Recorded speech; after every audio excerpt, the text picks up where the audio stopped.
chaque fois que j'imagine une nouvelle histoire avec tous ces personnages, je me dis, bon voilà, je les ai quittés à ce moment-là de leur vie, je les reprends 1 an ou 2 ans plus tard. Qu'est-ce qui s'est passé entre ces 2 années?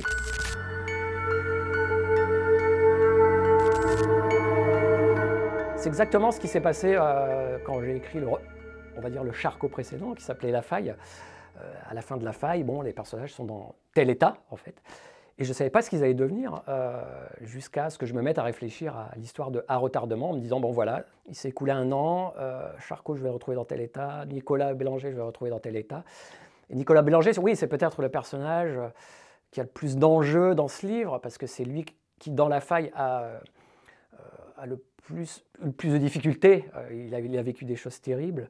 Et voilà, mais je prends toujours autant de plaisir à retrouver tous ces personnages, parce que Charcot, bon, évidemment, c'est le premier personnage de roman que j'ai créé, il y a plus de 20 ans. Donc ça fait plus de 20 ans qu'il accompagne nos vies. Nicolas est arrivé un peu plus tard. Il y a Lucienne Bell, qui est la femme de Charcot. Donc chacun de ces personnages, j'essaye vraiment de les soigner, de les faire vivre. Et c'est vrai que dans À retardement, ils vont encore traverser pas mal d'épreuves, d'émotions. On pense à nos lecteurs en se disant, voilà, là, ils vont avoir des émotions très fortes.